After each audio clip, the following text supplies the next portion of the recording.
Assalamualaikum warahmatullahi wabarakatuh. Kami dari kelompok 1 akan menerangkan tentang bagaimana memahami hadis. Terdapat 4 poin yang akan kami jelaskan. Yang pertama yaitu pengertian hadis. 2. Prinsip-prinsip memahami hadis. 3. Teknik interpretasi tekstual dan kontekstual. 4. Teknik interpretasi intelektual dan langkah-langkah menyeleksi hadis. Yang pertama yaitu pengertian hadis Nabi. Di dalam sebuah pengertian, hadis Nabi merupakan segala yang disandarkan kepada Nabi Muhammad yang menjadi tumpuan umat Islam hingga saat ini. Dalam hal ini, keberadaan hadis menjadi pelengkap dan penyempurna untuk umat, agar tidak salah paham dalam memaknai setiap ayat atau ajaran agama. Dan untuk melihat bukti atas kebenaran dalam ajaran ini, di saat itu para umat mempertanyakan hal baru yang belum terdapat dalam Al-Quran serta hadis, maka diambil dari ijma'. Untuk itu juga, kemudian akhirnya berlanjut baru dijelaskan dan diperkuat dengan adanya qiyas. Pengertian hadis menurut para ahli. Yang pertama yaitu sunnah atau hadis menurut istilah muhaddisin atau ahli-ahli hadis.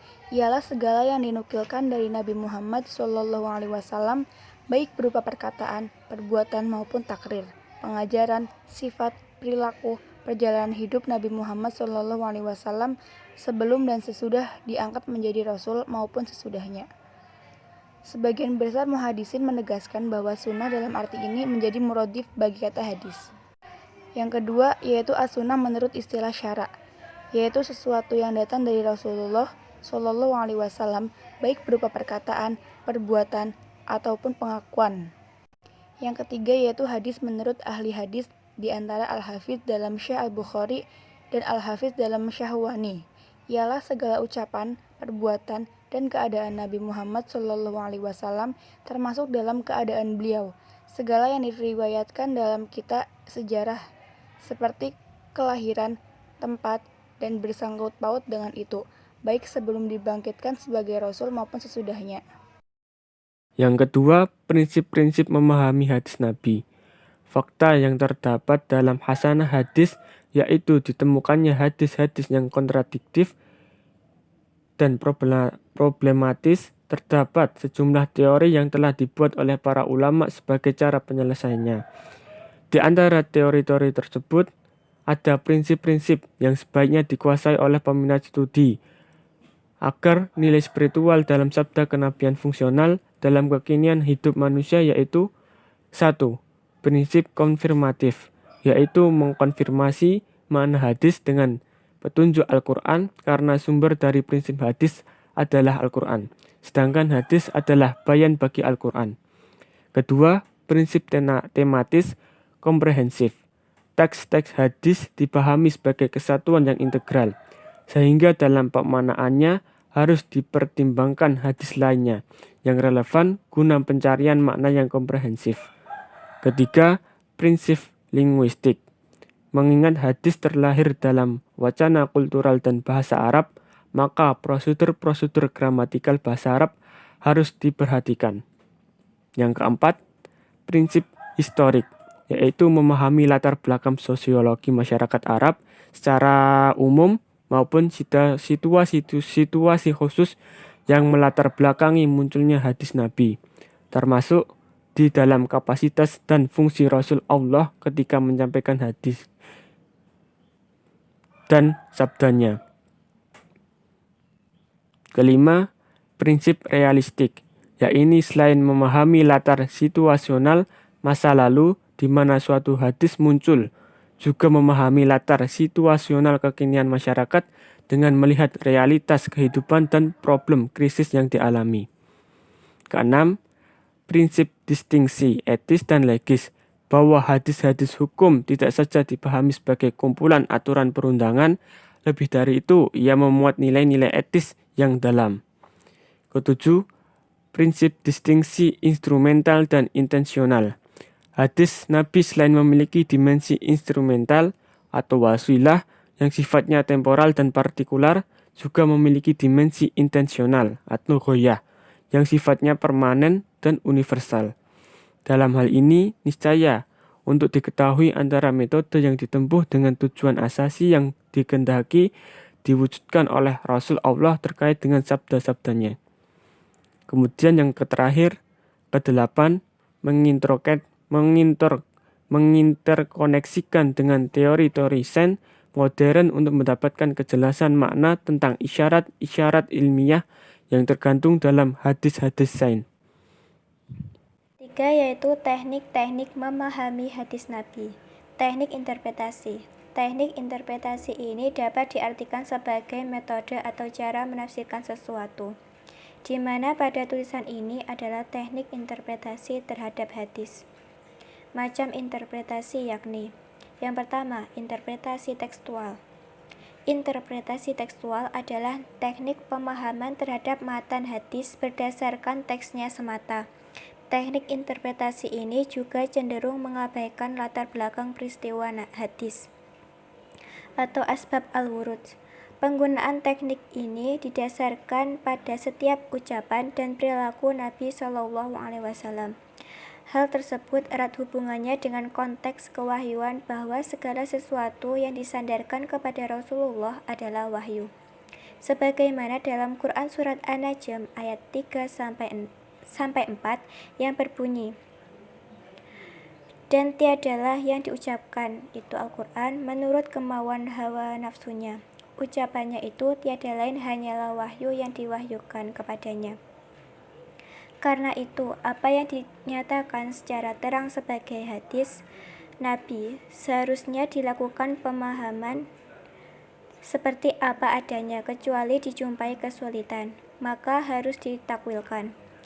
Dan hal yang perlu diperhatikan dalam teknik interpretasi ini adalah bentuk-bentuk susunan kalimat, lafal, frase, dan klausa, gaya bahasa, kejelasan lafal, petunjuk atau dalalah, makna kandungan lafal baik bersifat hakiki maupun majazi.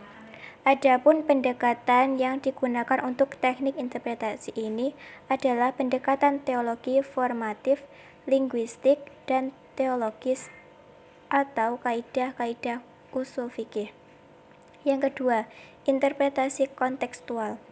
Teknik pemahaman ini dilakukan terhadap matan hadis, dan yang harus diperhatikan adalah asbab al-wurudnya atau latar belakang peristiwa hadis yang dihubungkan dengan konteks dasar kekinian.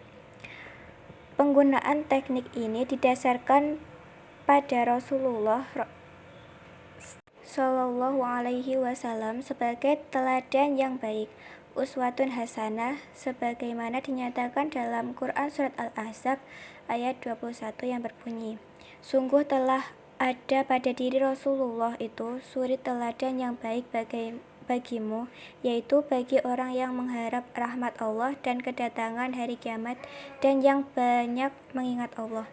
Adapun hal yang perlu diperhatikan dalam teknik interpretasi ini adalah peristiwa teknik asbab al-wurud, keadaan atau kondisi Rasulullah Shallallahu Alaihi Wasallam pada saat beliau mengucapkan hadis itu, atau pada saat beliau melakukan suatu amalan kemudian dilihat oleh para sahabat atau memang bersama sahabat. Dalam teknik ini, pendekatan yang digunakan adalah pendekatan sosiologis, fisiologis, historis, dan interdisipliner.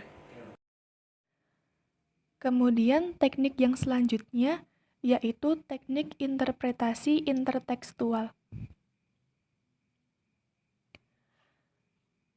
Maksudnya, teknik ini adalah pemahaman terhadap matan hadis dengan memperhatikan sistematika matan hadis yang bersangkutan atau hadis lain yang semakna atau ayat-ayat Al-Quran yang terkait. Teknik ini bisa disebut juga dengan teknik munasabah. Dan teknik ini memiliki dasar, yaitu penegasan bahwa hadis Nabi adalah perilaku terhadap Nabi yang merupakan satu kesatuan dengan hadis lain atau ayat-ayat Al-Quran. Dan hadis Nabi sendiri berfungsi sebagai bayan terhadap ayat-ayat Al-Quran. Allah berfirman dalam Quran Surat An-Nahl yang berbunyi, dan kami turunkan kepadamu Al-Quran agar kamu menerangkan kepada manusia apa yang telah diturunkan kepada mereka dan supaya mereka memikirkan. Ayat ini menjelaskan bahwa Rasulullah Shallallahu Alaihi Wasallam diberi tugas sebagai orang yang memiliki wewenang untuk menjelaskan dan menjabarkan ayat-ayat Al-Quran. Kemudian penjelasan Rasulullah itulah yang kemudian disebut sebagai hadis Nabi. Sehingga pemahaman terhadap hadis seharusnya tidak memisahkan atau menghiraukan petunjuk Al-Quran yang terkait dengannya. Dan di samping itu, Nabi sebagai utusan Allah menyampaikan hadis secara bertahap, sehingga hal itu menimbulkan kemungkinan bahwa suatu hadis dengan hadis yang lain berada dalam satu tema yang sama atau satu bahasan yang sama, atau berbeda, atau bahkan tampak bertentangan. Dengan adanya pemahaman hadis dengan interteks atau antarteks, jadi diharapkan syarahan hadis dapat mengungkapkan kandungan yang lebih komprehensif dan sesuai dengan misi kerasulan beliau. Teknik interpretasi ini perlu memperhatikan hubungan antara teks-teks hadis yang lain, baik hadis yang berada dalam satu makna atau satu bahasan, dengan melihat keragaman lafalnya. Hubungan ayat Al-Quran dengan hadis yang dikaji ini perlu diperhatikan, terutama yang berkaitan dengan hubungan fungsional antara hadis dengan Al-Quran.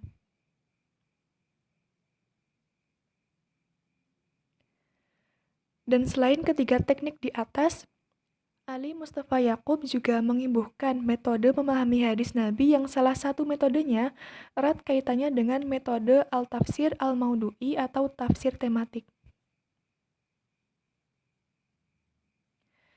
Dalam memahami hadis, perlu menyeleksi terlebih dahulu hadis-hadis sahih dan dhaif, lalu menggunakan langkah-langkah seperti berikut ini.